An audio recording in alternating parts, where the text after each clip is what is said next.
Start reading the literature, at least in your mother tongues, man. Your ancestors have written in Tamil, Telugu, in Assamese, Bengali, in so many languages. At the very least, read that literature. एक single sentence आप string नहीं कर पाते हैं अपनी मातृभाषा में, despite having the best of resources, and you think you actually have the standing to point fingers at your ancestors who have not just withstood but have successfully repelled the invader. And again, not to be personal, but कुछ तो शर्म करनी चाहिए हमें.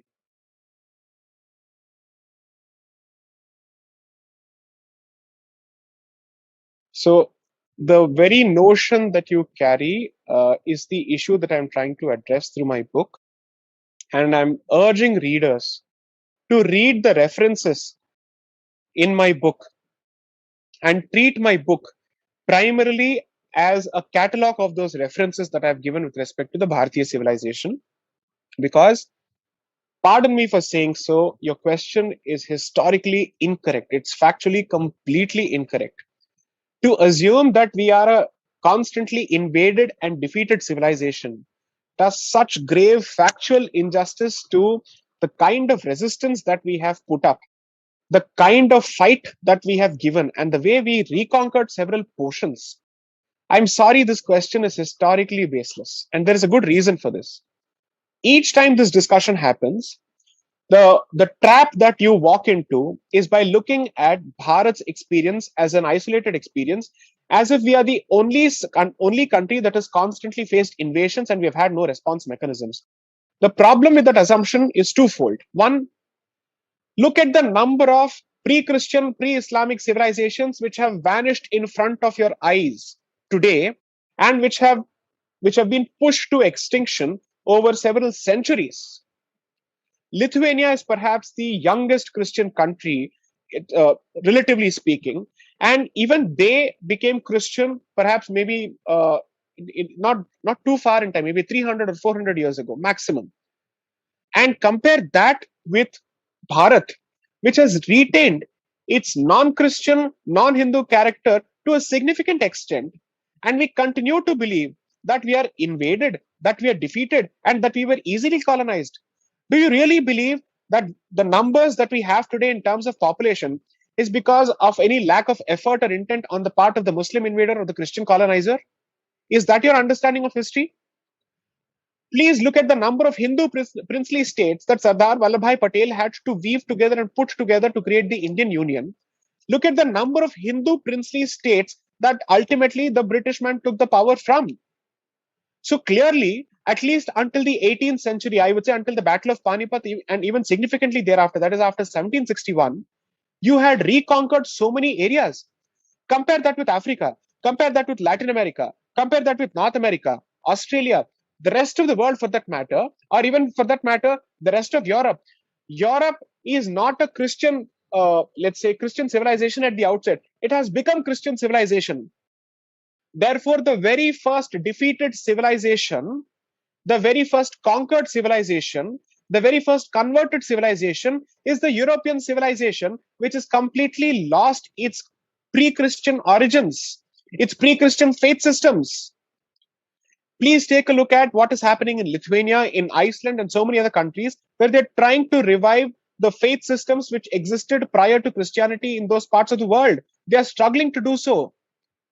Even in Bharat, at the very least, you're close to 800 million. And the entire population of Hindus in the world is 1.1 billion. You're the third largest religion in the world. Take a look at what has happened with the Jews. Look at all these experiences. And you still think of yourself as a defeated society? I'm sorry, that's the problem with the history textbooks today. Because it teaches you that you're a defeated society. After the first invasion, or let's say the first major incursion, which is the invasion of Sindh by the Arabs, I think in 711 CE, it took them close to 300 years to cross the Sindh. The frequent invasions and the regularity of invasions started in the, let's say, the late 10th century or the, let's say, early 11th century.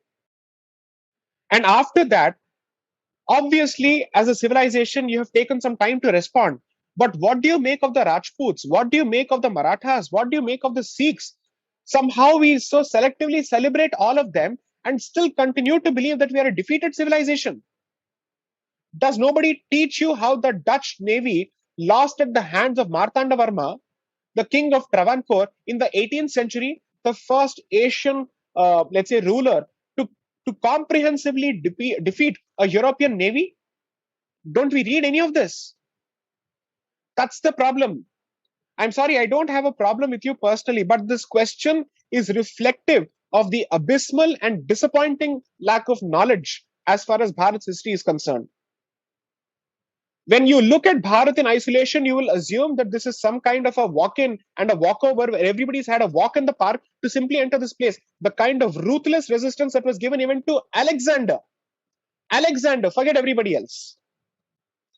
Alexander was given among the toughest resistances that was ever known by the Brahmins and the ladies of that particular region, which you know as the Vahik Pradesh today, which is the Bactrian region.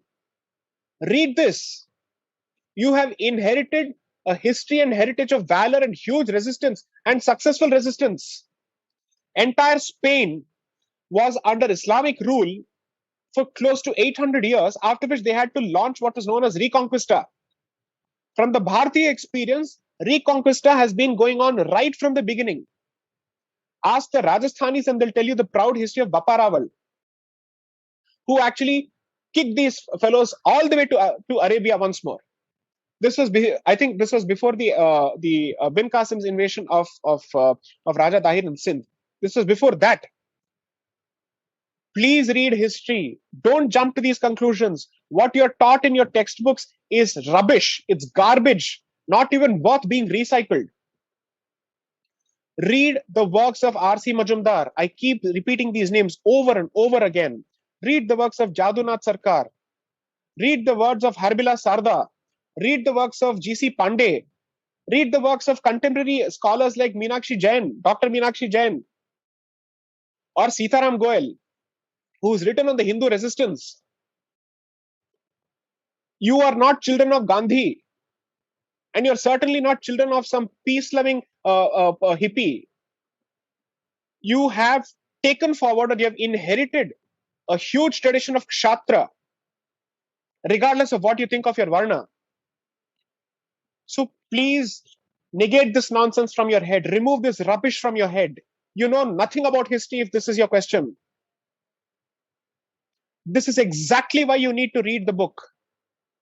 To say that your notions of Bharat's history are so buried under what the white man wants us to understand and think of ourselves that we are a defeated society. What defeated society? Europe today is in shambles. It has no response to the challenge of the Middle East.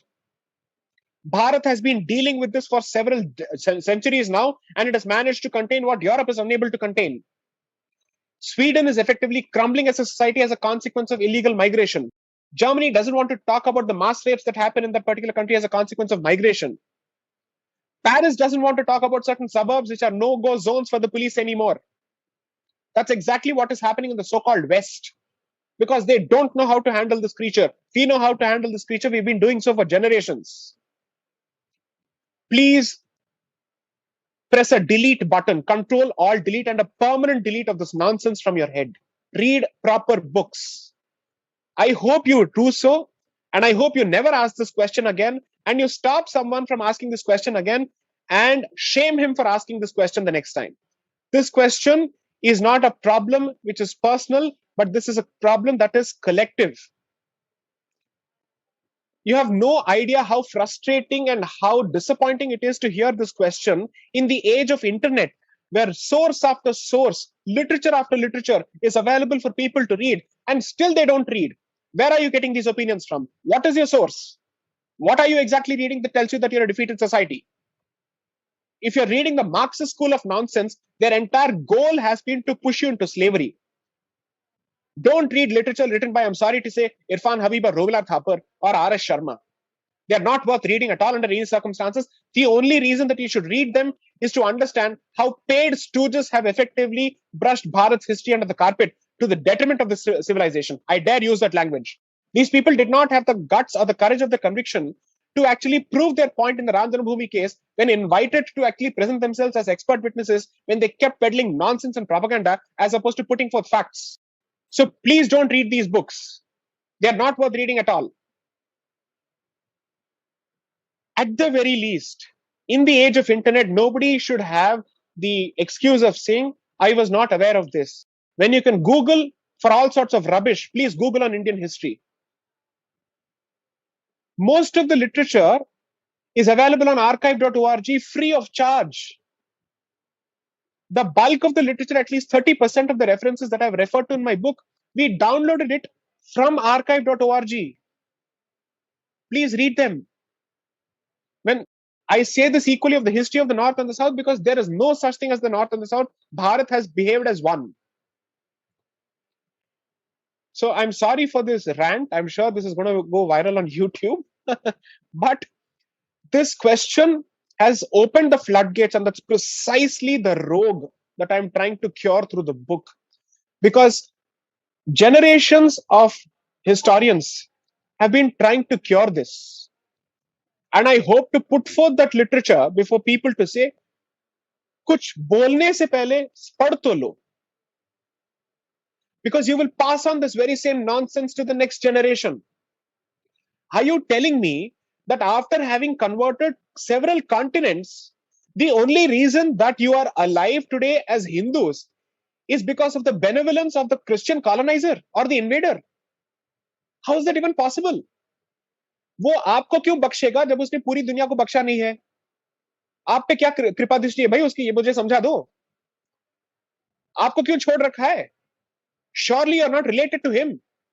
You're not a chacha bhatija, no? So why are you being given this kind of a leeway? That is because you fought back spiritually, politically, culturally, militarily, intellectually. Introspect, where is this question coming from? Is it coming from a position of knowledge? Or is it coming from the darkness of ignorance? If you can honestly come back to, if you can honestly tell yourself, I did not know enough to arrive at this conclusion, I would say that's a fantastic beginning. Then start knowing enough. Start reading. जिस मुद्दे पे सवाल करने की इच्छा है या उस पे बात करने के लिए आप तैयार हैं, फर्स्ट प्रिंसिपल इज उसमें पढ़ना सीखिए और तैयारी करना सीखिए. उसके बाद आप अपने कंक्लूजन्स को प्रेजेंट कीजिए. I'm sorry, this is not meant to be rude to the person who has asked the question.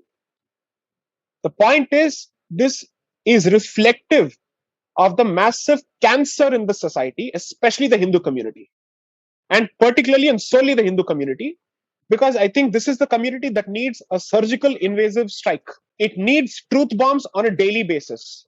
कि तुमने कुछ नहीं पढ़ा है अपनी संस्कृति के बारे में, तो अपनी संस्कृति के बारे में बात करने से पहले मुंह बंद रखो. Others know your history better. Others know your language better. Your Sanskrit is being, let's say, hijacked and monopolized by Westerners with a very clear agenda. Ek din aayega, like Audrey Tushki, when you talk about Sanskrit and your religion, she will get up and her cohorts will get up and say, तुम्हें कुछ नहीं आता, मुंह बंद रखो. हम आपके धर्म के बारे में हम आपसे बेहतर जानते हैं. ये भी एक दिन आएगा, आ चुका है already. I would say our ancestors will regret for having spawned these kind of people, because what they fought for during years of colonization and years of invasions, we are giving it away in so-called independent Bharat. That is the sad reality. The resistance that was alive until 1947 has been snuffed out of the society by the irresponsible paid Nehruvian civilization 100%. Nehruvian civilization, according to me, is a separate civilization. जिनको भारत से कोई ना लगाव है ना जुड़ाव है. Their utter disgust and hatred, they have successfully passed it on through the education system and the language policies of this country. आप अपने आप को इस रोग से मुक्त कीजिए किसी भी हालत में. Start reading the literature, at least in your mother tongues, man. Your ancestors have written in Tamil, Telugu, in Assamese, Bengali, in so many languages. At the very least, read that literature. एक single sentence आप string नहीं कर पाते हैं अपनी मातृभाषा में, despite having the best of resources, and you think you actually have the standing to point fingers at your ancestors who have not just withstood but have successfully repelled the invader. And again, not to be personal, but कुछ तो शर्म करनी चाहिए हमें. They died and they fought to protect this civilizational space, to protect this Punya Bhumi, not as a territory, but as a Bhumi where our ancestors are worshipped and our gods are worshipped. with sticks, with broomsticks, with vessels and utensils, the Brahmins fought Alexander, the so-called conqueror, who was stopped in his tracks in the one country that he could not defeat, which is Bharat. In which other country did his soldiers say, I don't want to go to this place because I don't think we can fight that army? That was their reaction. This is not entire Bharat's army. He is talking of one Janapad, which is Magad. One Janapad's army is capable of instilling diffidence in the so-called world-conquering force, which is Alexander's army, who had defeated Darius's Persia, who had finished all the way from Middle East, Babylon. He's coming here and he's stopped in his tracks here. And you think you've inherited a legacy of defeatism. You may not respect yourself, but please respect your ancestors. They did a stupendous job of protecting this country. That's why we are able to come up with this nonsense.